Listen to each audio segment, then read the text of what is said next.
with this project implemented, is there follow-up from your organization, or that's it? Is there That's not it at all. We actually have a very close relationship. The relationship really continues. Any opportunities that we can provide to the Sustainability Foundation, we normally make sure they're aware of it. And if they need any assistance in accessing it, we would definitely assist. Even in terms of moving to the next stage, wherever possible that we can assist to scale it, we will. So it's not about having a project and when the project ends, the relationship with the Just Small Grants Program, UNDP, ends. The relationship continues because you are now a part of what we call our grantee partner network. And once you're a part of that, you access all the information that comes to us, it goes to you. If we see any opportunities that are relevant to your particular area, it also goes to you. And if you see any opportunities on your horizon that you need our assistance, of course, they then reach out to us.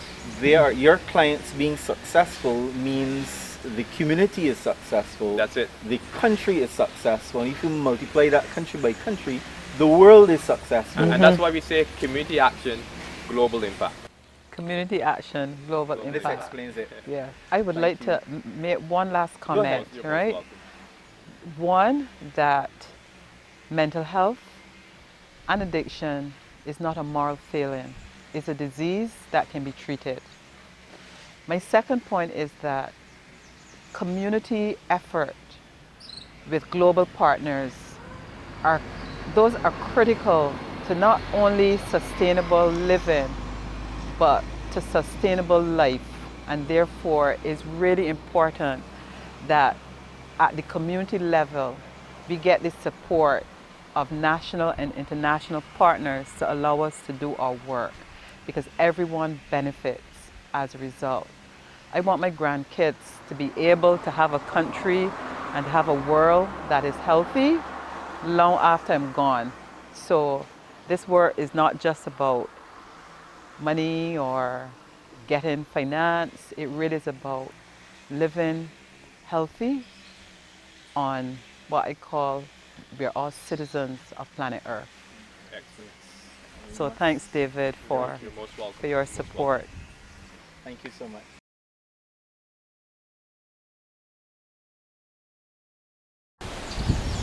We are here in the beautiful island of Barbados. Within recent times, there has been much conversation surrounding the issue of climate change and its impact on small island developing states. In fact, its impact on states, islands, countries across the globe.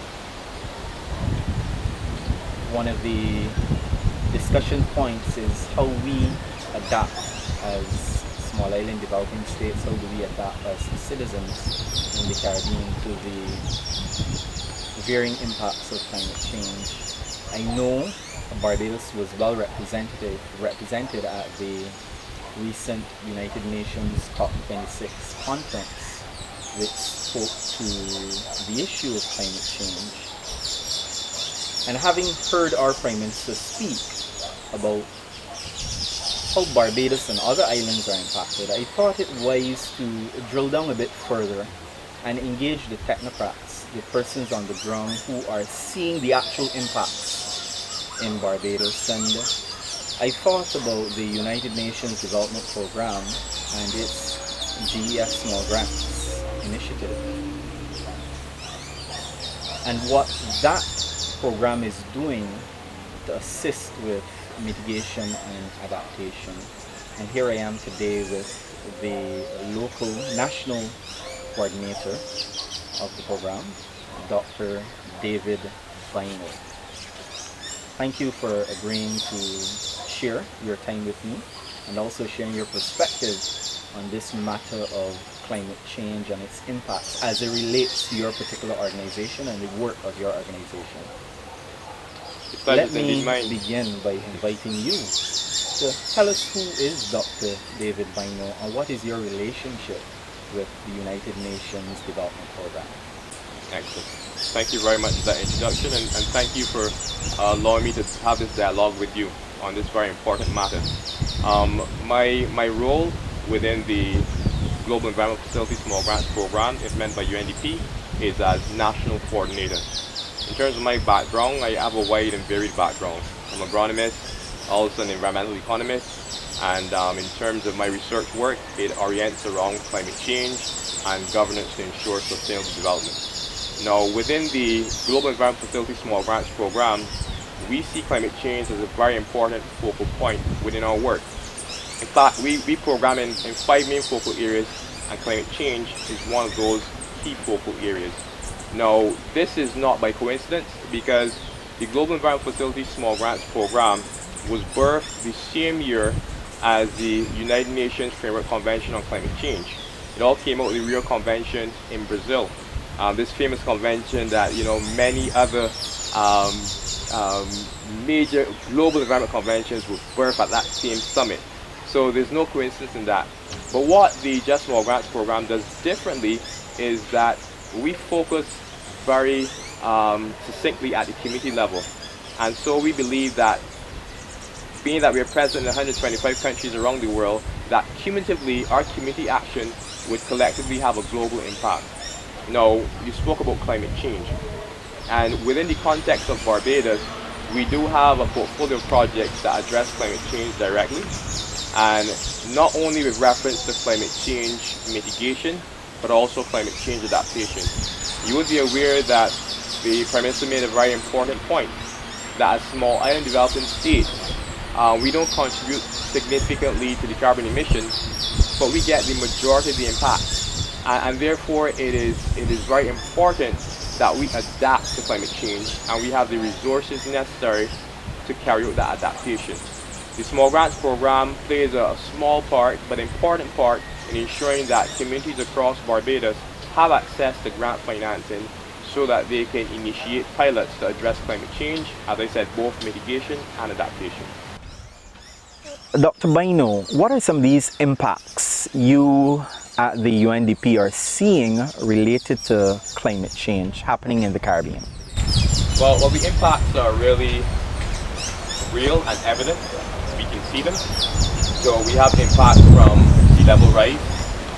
That is clear. There are several places, not only here, but within the region, where we're seeing sea level rise. On the east coast of Barbados, it's pretty clear. When you look at the seawall here in Guyana, you can definitely see that you're having issues with that. And many other countries within the region, and also the Pacific, because we have to remember that small developing states are abundant not only in the Caribbean, but also in the Pacific, and they're also African states as well. And there we're saying that.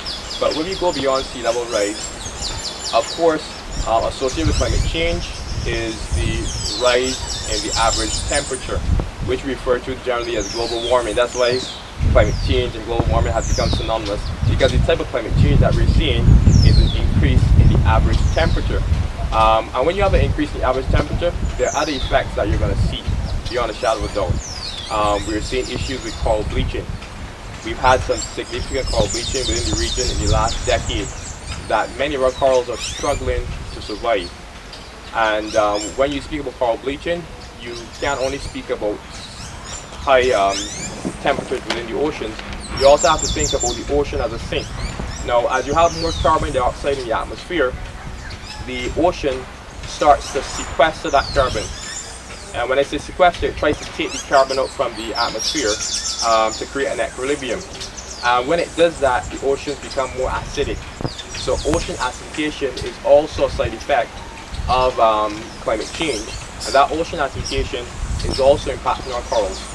So imagine small island developing states, and a lot of these islands are coral formations that are built on coral, and the economy is oriented around tourism. And tourism and coral reefs have a close relationship, because when tourists come here, they want to go and dive and they want to see our coral reefs. But at the same time, climate change is destroying these coral reefs, and these coral reefs have significant economic value beyond what we may ascribe to them. So if an environmental economist has to do an assessment, you realize that these coral reefs are extremely valuable, because not only do they provide aesthetics, not only do they provide food, but they also provide protection. Because another clear impact that we're seeing, you imagine just a few years ago, we had Hurricane Maria, right? And Category 5, we had 2 at the same time. So if that's not a real and evident impact, what is? And when you have these hurricanes, there's again a relationship with our coral reefs, because the coral reefs provide a protection against sea surges, against tsunamis and other issues like that. So the whole notion of climate change, the impacts are not only evident, but they're so related to each other. So if we take it further inland and we move from the sea, another impact that we're seeing is that you're having more invasive species in terms of insects that you wouldn't see before. Because as temperature changes, the certain environments become more conducive to certain insects. It also enforces migration of insects and other animal species. So you're seeing those impacts within the agricultural sector. In addition, because of the high temperatures, certain crops are becoming more difficult to grow. Because, for example, tomatoes, they need a certain temperature at night in order for the blossoms to be not only fertilized, but for them to be able to hold fruit. So that temperature at night is very important. So when you have a higher temperature at night, you're going to have a lower yield. So it's impacting yields in the region at the same time. And it needs us really to look at other opportunities and other varieties that can now withstand these changes. So that brings us then to adaptation. But before I go any further, I just want to make it very clear that it is not something that we're just talking about. These impacts are real and evident, and we're seeing them clearly. Thank you for that. These impacts are causing a concern for lives and livelihoods. The average man on the street are being impacted, and your organization, the United Nations Development Program, is simply assisting with mitigating these impacts that you would have mentioned by funding varying projects related to the climate change situation. I want you to be a bit more specific by identifying some of the projects that your organization has supported in their thrust to become more resilient and more adaptable to the impacts of climate change. Excellent. So in terms of some of the projects within the context of climate change, and when we speak about climate change, we normally differentiate between climate change mitigation and climate change adaptation. Mitigation, basically, you're trying to reduce the carbon emissions that go into the atmosphere. So when you speak of climate change mitigation, you speak about activities that would normally reduce the amount of carbon entering the atmosphere. For example, solar voltaic panels. When we speak of climate change, we speak of both climate change mitigation and adaptation. Now, climate change mitigation speaks to reducing the carbon emissions into the atmosphere. So you're actually mitigating those greenhouse gases, you're reducing them so that you will reduce the rate of change, of climate change. On the other hand, there's adaptation, and that says that, look, climate change has happened already. We are already experiencing some degree of climate change, and even if we make changes now, there is some degree of climate change beyond that will happen. So as small islands and as a country, as an entire globe, we have to adapt, right? So adaptation is also a must. So adaptation is saying, well, these conditions have changed, and we need to change the way how we do things, change the way how we build houses so that we can adapt to more severe storms or even hurricanes, change the way how we conserve and use water, because we know one of the impacts of climate change will be more severe droughts. So change is very important for us to be able to withstand the impact of climate change. And we have to change in a way that it makes us more resilient. And resiliency, we hear that word all the time, resilient. But it's important that we break down that word to understand what it really means. Yes. So when you speak about resilience, you mean that if something impacts you, and when you look at ecology, you speak about perturbation, which is a disturbance. So if you have a disturbance or perturbation, you're able to respond back to your normal state very quickly. Bounce back. So you can revert or bounce back to your normal state very quickly. It means that you're resilient. You can take a punch and you can stand back up. So adaptation helps with that resilience.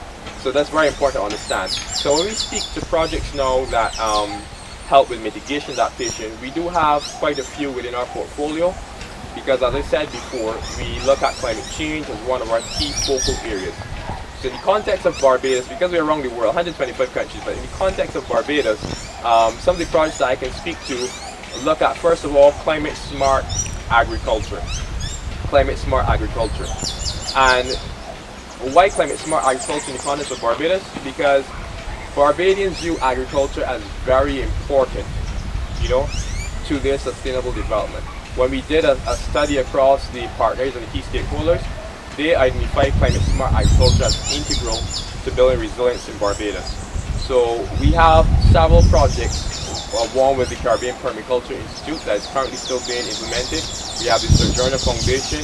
We did projects with the St. George Farmers Cooperative, and several other projects that are oriented around climate smart agriculture. And there are several other projects that address climate smart agriculture.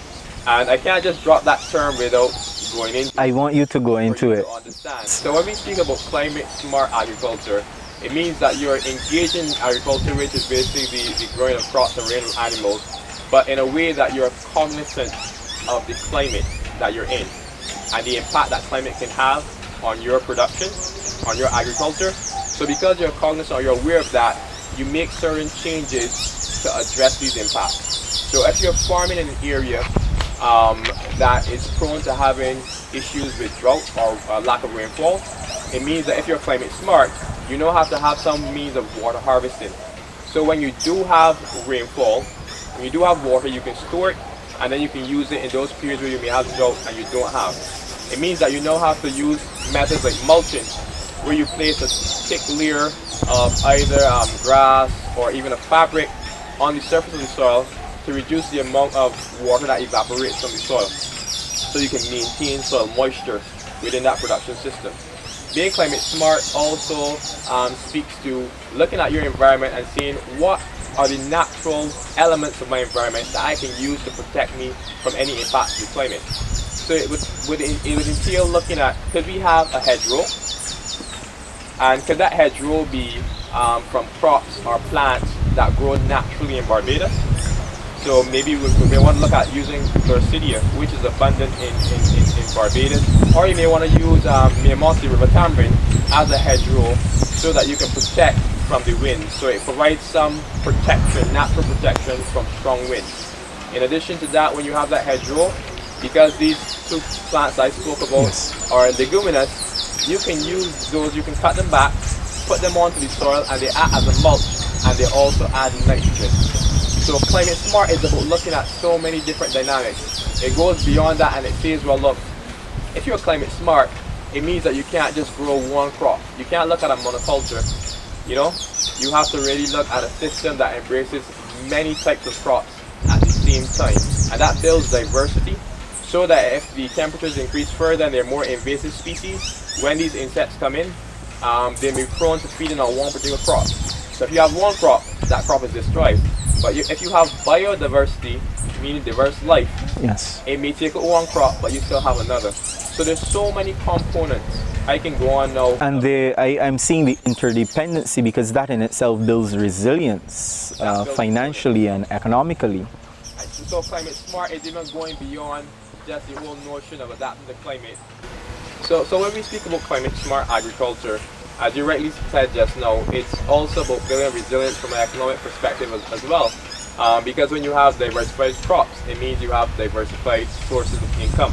So if one crop is impacted, then you can have another crop. And we do that also to build a stronger ecology. So in even some of those projects, you're bringing in bees as well. So you have apiculture. And it means that the bees would come in and they would also pollinate crops, so you have higher yields. So these things are all interrelated.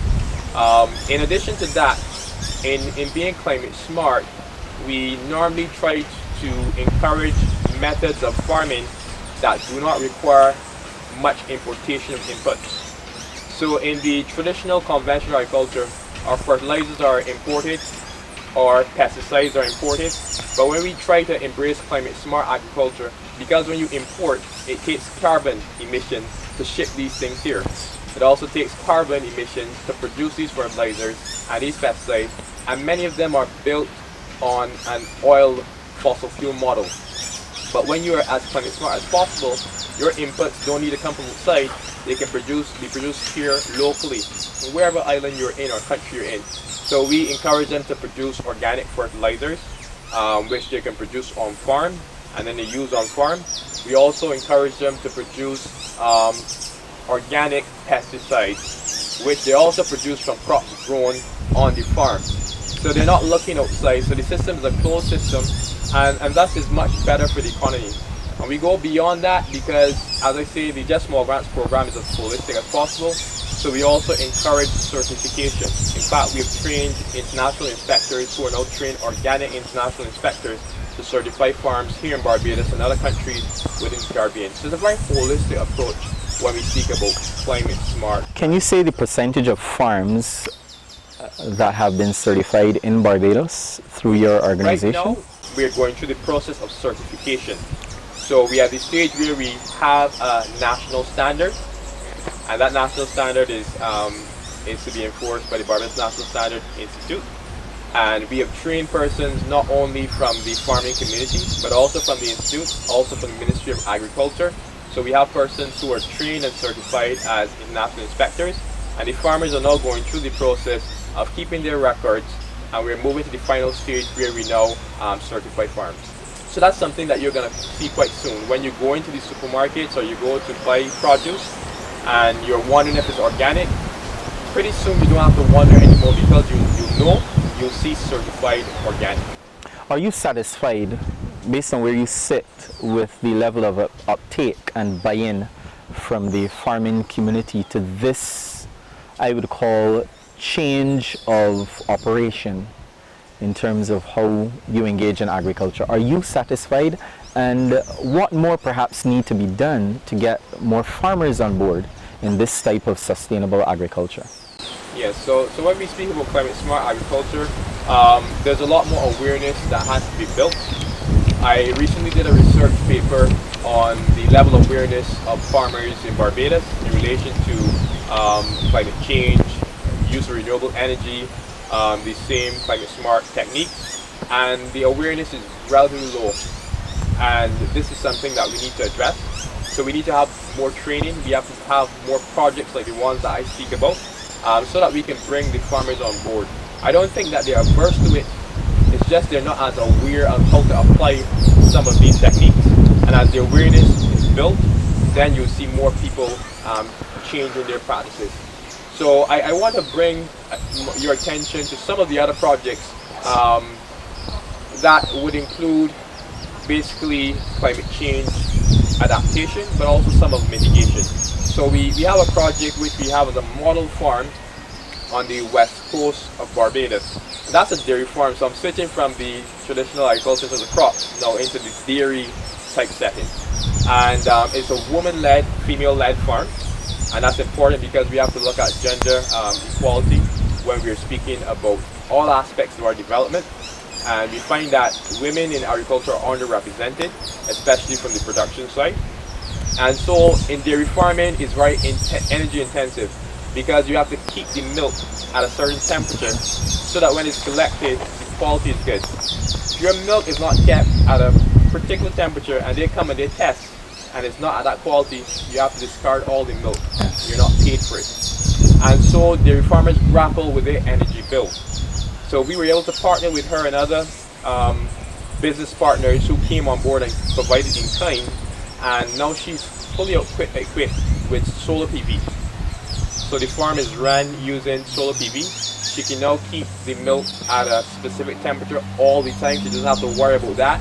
And in fact, as a result of that initiative, she won best quality milk for consecutive years because she doesn't have to worry about the energy bill and keeping that milk at that particular temperature. Moreover, she's able to pump the water that she would harvest from the roof all around the farm using a solar pump to ensure that the animals, that they have water at all times. And that water bill also was reduced because instead of having to rely from the BWA for that water then to give to her animals, she's harvesting much more water now from the roof and having that system of distribution using solar PV pump. Then she doesn't have to worry about the energy cost. Yes. So these are the type of innovations that I speak about when you can combine mitigation, because solar PV is a mitigation technique. But because of how it's used, it's now being used to adapt. And this is what we speak of when we speak of the jargon of energy with co-benefits. It means you're using renewable energy, but you're getting other benefits at the same time. And that's what we want to replicate. And as I speak about that, I smile because as we sit here, and we're sitting here at Virgin House, which is a part of the Substance Abuse Foundation. They're responsible for Virgin House and also Marina House. And they have done an excellent job of exemplifying how you can use energy with co-benefits. Because they're using renewable energy to create a very unique mechanism for financing social, we can call it social entrepreneurship or social enterprise, or using energy to actually fuel a direct impact on social issues. Instead of just depending on government for them to provide a grant, or depending on the private sector for them to help with philanthropy, we must realize that we need to also look at sustainable financing mechanisms. And they have recognized that, and they have pioneered the creation of this sustainable financing mechanism, where they would have partnered with us, the private sector and other entities, to implement solar PV across the entire Virgin House. And if you look at the roofs, it's amazing when you get that aerial shot and you look down and you see that all the roofs are decked out with solar PV. And that's not only creating energy that they can then have an income, but what they did that was novel with this project, because that was novel in itself, but even more so novel, they allowed the participants who themselves are going through certain issues and working through issues to build capacity. So it wasn't only about Virgin House getting solar PV, but it was also about the persons who were in the program. Their clients? Yeah, okay. Their clients who are in the program, having that capacity built while going through the program, so that when they exit not only better persons, but better skilled persons at the same time. A co-benefit. Yeah, so that's the energy with co-benefits that we're talking about. And we went further because it's not only leaving with a skill, but it's leaving with a certified skill, right? It was an MVQ. Okay. So they're left with a certified skill that is transferable. And some of them, before they even left the program, were offered opportunities of employment. So this is the type of work that I'm talking about. So although climate change presents a crisis, climate change also presents an opportunity. And you know, the Chinese look at that, in every crisis there's an opportunity. And so we just need to find ways in which we can transfer this crisis into an opportunity. Because it is a crisis, it's a real crisis. But at the same time, it presents a real opportunity. And we need to look at how we can unlock those opportunities out there. Thank you for introducing the Substance Abuse Foundation as one of the grantees of the Small Grants Program, of which you are the local coordinator. I want to go now to the actual CEO, Chief Executive Officer of the Substance Abuse Foundation, situated here in Poole, St. John. Mm-hmm. Thank you for taking the time to join myself and Dr. Bynoe on this conversation about how your organization is employing mitigation and adaptation strategies to better enable the functioning of your organization, Substance Abuse Foundation. You are Marietta Carrington. Carrington, and I'm correct when I introduced you as the Chief Executive Officer. Yes, you're absolutely correct. And David, thank you very much for that warm introduction and testimonial. And I'm always warmed by my conversation with Dr. David and the opportunity to share what we believe is a very unique project for an NGO, a charity, an organization operating in what we would call the third sector. So if I can share, addiction and mental health are not topics that Caribbean people or international people want to talk about.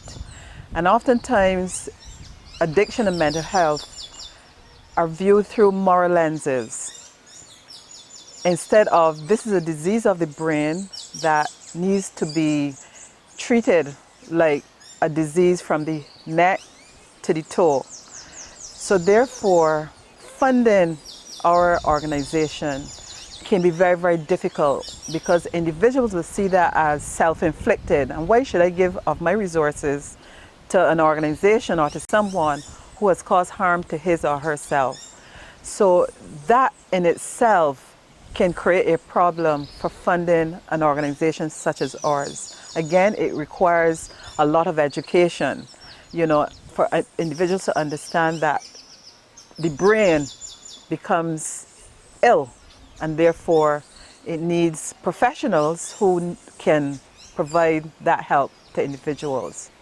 So funding our organization can be very difficult. And with the changes that took place in the last couple of years with respect to charities doing really, really good work, that source of philanthropy kind of was sucked out of the air. And we don't have to even go into the whole COVID-19 experience. But back in 2016, 2015, we have a very progressive board at the time led by Peter Booz, who said we cannot continue to afford to rely solely on the philanthropy and the good-heartedness of individuals to fund our enterprise. We have to do better than that. So we talked, we did our research and so on. And then the board agreed that we would choose a sustainable source of income. We do not have to pay a half a cent for the sun. It's free, and we live in the parts of the world where fortunately we enjoy sunshine for most of the year. So solar is one of our pillars of financial sustainability. So in 2017, we embarked on this project, and we didn't just go and beg for the money either. We engaged in a variety of ways in which to get that funding, and the first step of that was our chairman underwrote of just over $500,000 loan, interest-free loan, for us to get started, because fortunately he had access to the resources to be able to do that. And then we went out and did all kinds of things. We did crowdfunding, we sold things, we then approached what we call Friends of Verdun, and then we approached UNDP, and David was really, really supportive.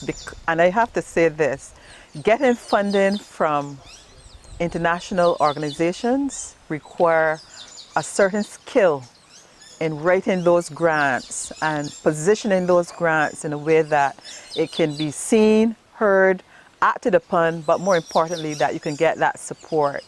And David was really, really good in helping us to work through, and by us, Dr. Barbara Treeloff-Dean and I, we visited and we wrote, but getting the voice and the ears and the hands of UNDP was important.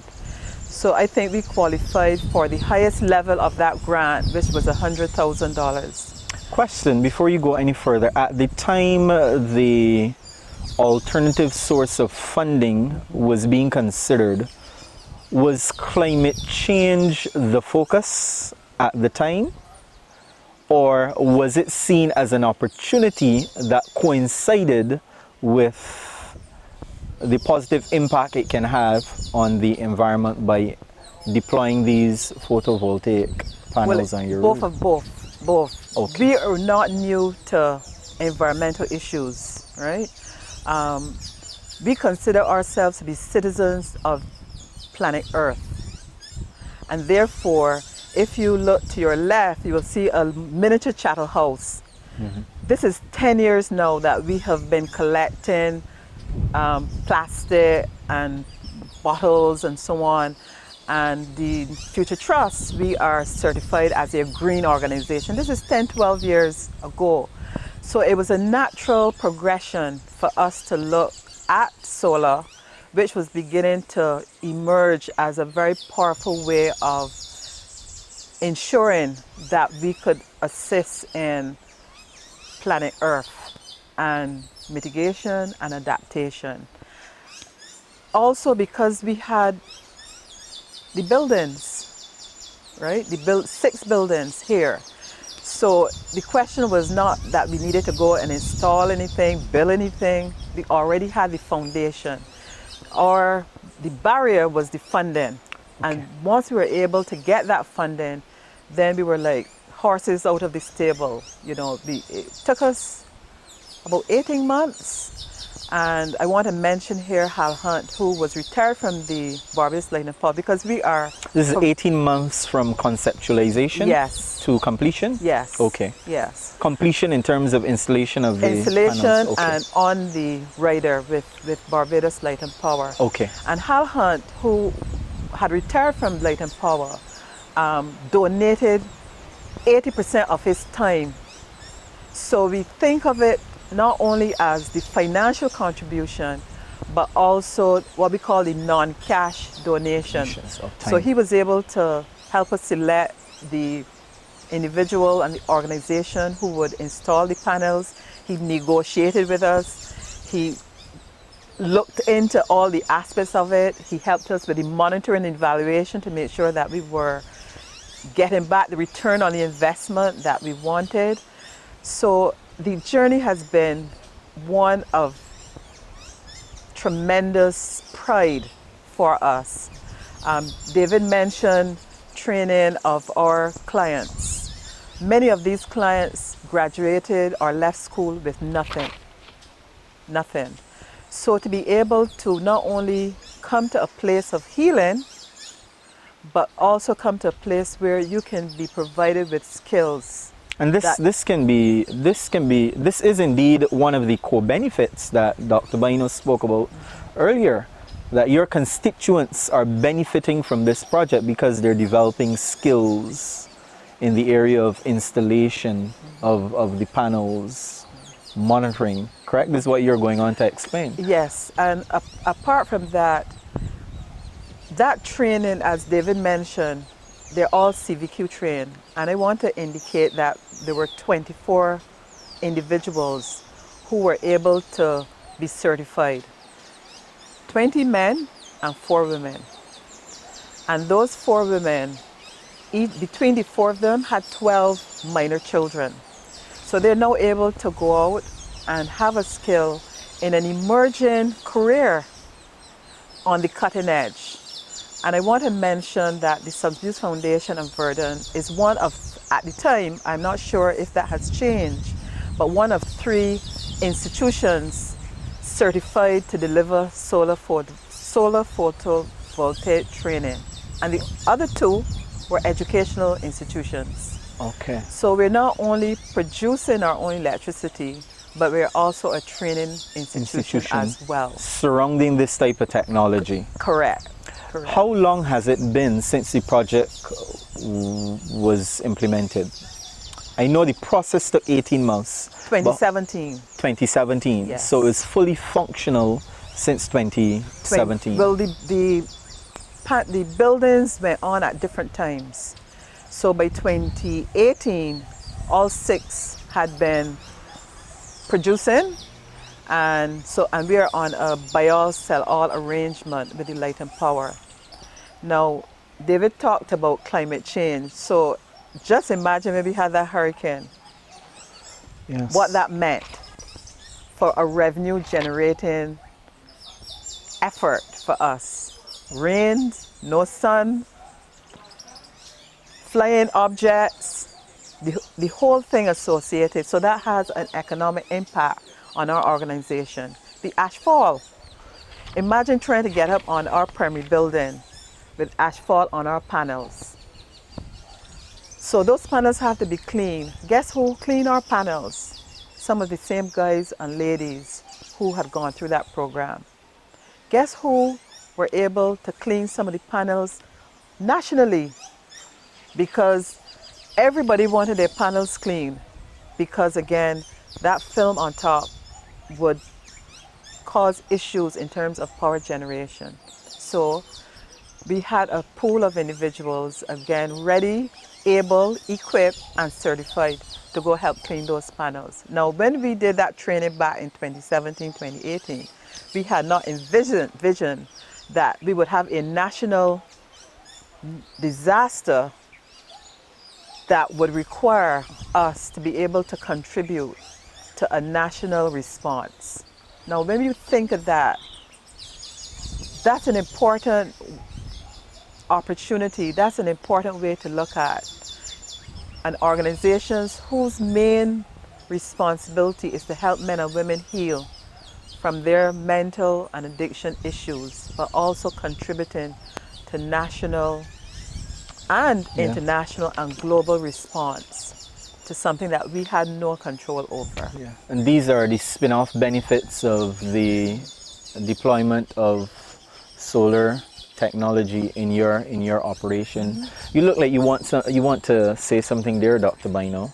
I'm just saying that it's important that you have insight when you're creating these projects, because we could have developed this project as just installing solar. But we thought that it would be most prudent to have a training component, but not just any training component, one that was certified and well recognized. And I think that vision that we both shared paid dividends. And this definitely is a model project, Yes. because I'm seeing quite a few spin-off benefits. This is much more than climate change.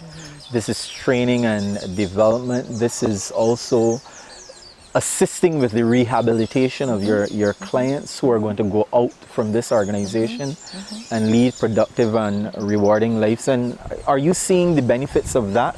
Have any of them already graduated from the program?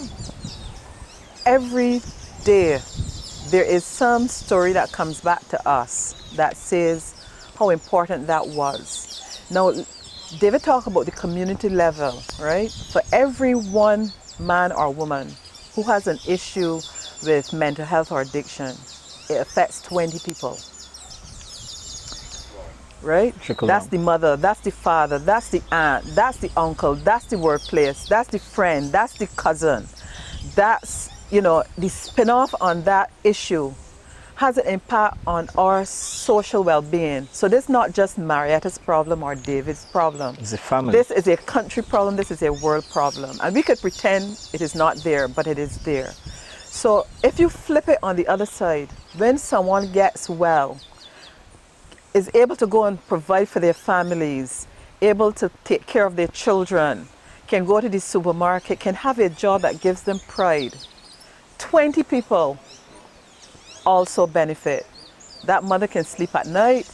That father can do his job. He's not just turn up at work and worried about his son or daughter.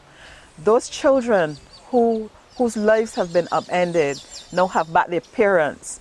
So the spin-off is not just financial, it is social. Yes. And Whole not of only are country we benefits. citizens of the universe, if COVID taught us nothing, it should teach us that each one reach one, each one affect the other, and that we're all in this together. Yeah, thank you for sharing that. You spoke about some benefits, the social benefits, the training opportunities. It has been, this is 2021, 3 years since this project was fully implemented here at Substance Abuse Foundation. What has been the experience? So how is it contributing financially to the operation of Substance Abuse Foundation? Explain that a bit more. Okay, so the contribution, last evaluation that we did, because when we started, we had anticipated we would earn about $120,000 a year in revenue. We are just on the 100,000, and that has to do again with the sun. We had the hurricane.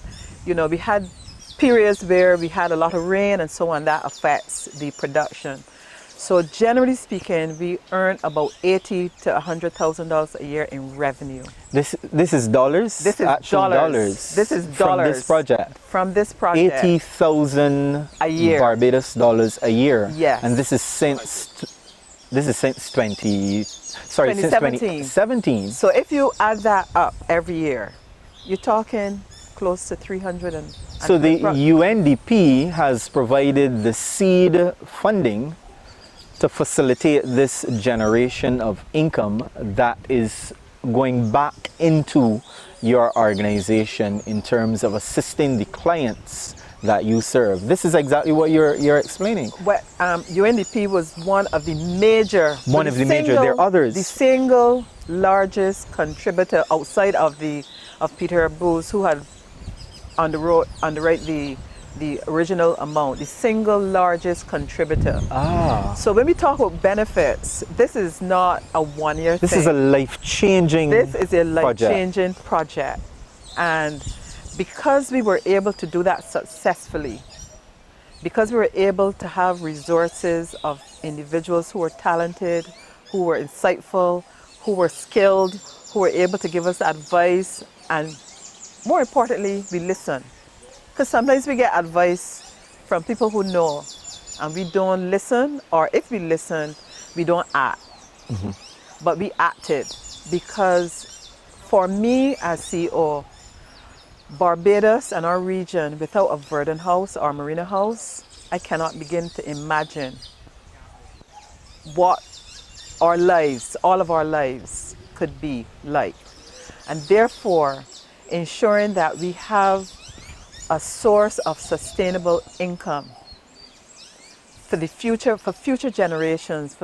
And we all know that COVID has created a lot of mental health issues. Can you imagine if we weren't able to provide that critical service? Can you imagine if with the ash fall, and you may say, well, it's 24 people, but that's 24 people more than we had before. And it provides the foundation for us to do more. And the income generated from this project is assisting greatly in that. We can do area. Additional programs. We can do more family work. We can extend our programs, into aftercare or continuing care. Clients can stay with us up to longer periods because we know for the first 3 to 4 years, that's when they're most vulnerable. That's when they're trying to get their feet on the ground. So we are able now to give more because this is money that we can expect. Yes. We don't have to wonder, well, unless the sun doesn't shine, and we hope and we pray that we get more sunshine. And I'll give you a little joke, as it were. Sunshine has taken on a new meaning for me. Because when the sun is not shining, I see that in terms of dollars and cents. Yes. I do. Now, we encourage our staff now to open the windows and don't use air condition because we are in a healthy, therapeutic environment. So you will find that I rarely would turn on my air condition.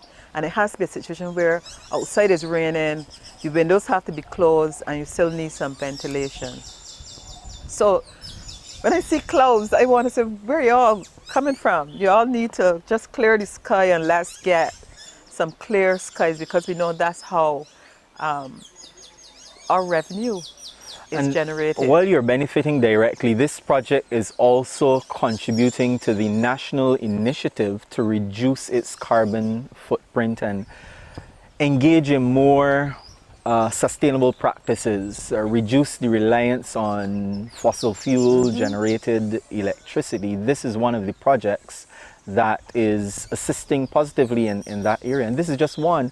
Imagine if we have many more organizations like yours that decide to go this route. You must feel good. And that's the intention, to create those models so that people can take them and run with them. Yes. And also scale them. And so, we have this. Marietta should also say that they're looking to go beyond that, to scale this even further. They have an acre of land just to the right of us that they're going to then replicate what they've done here. So they're going to be getting even more revenue. But we're also creating models in school. Bynoe has been the latest project beneficiary, where they're doing something similar to what was done here, because the social mechanism for resource mobilization, so you have those finances coming in and over again, has been exemplified here with the Substance Abuse Foundation. And therefore other social partners within civil society are free to partner with us to replicate these initiatives. Bynoe has come on board, and there are others that we have been approached by that I'm now reviewing.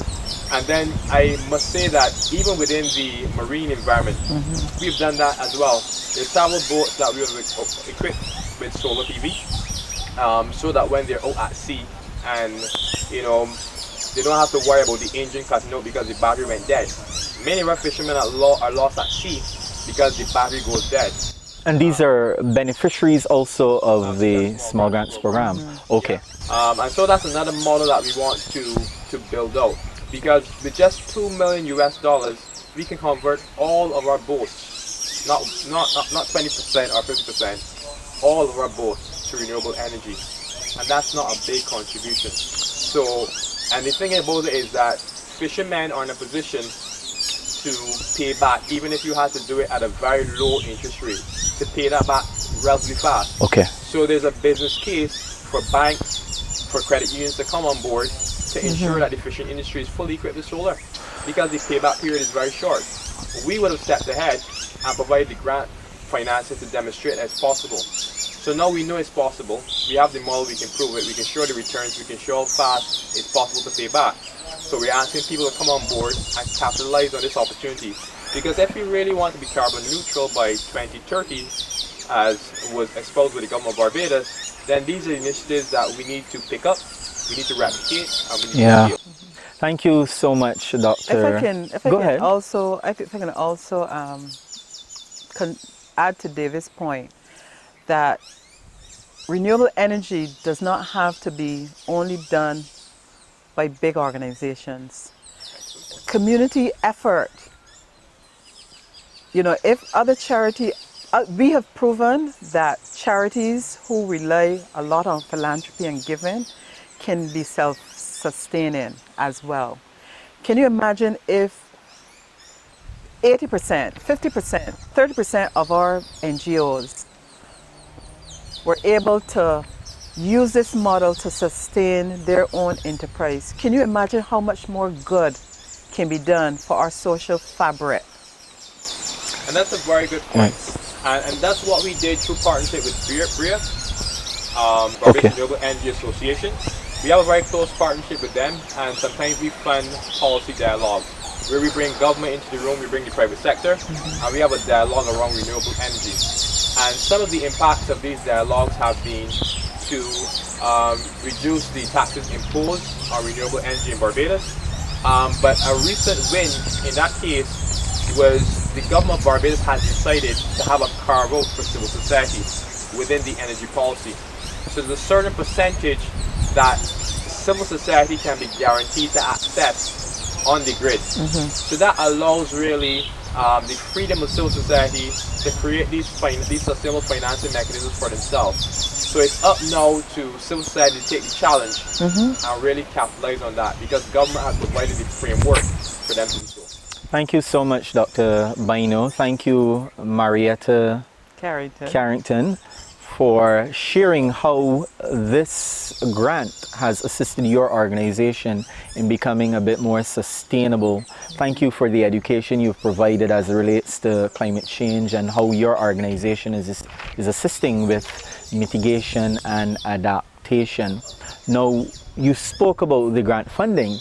I want you, as we conclude this segment, to talk about how can persons benefit? What is it that persons with an interest or with a project that falls in line with your mandate, how can they come on board and solicit some assistance from the UNDP? Talk to us about that. The process for us is relatively simple in terms of the steps.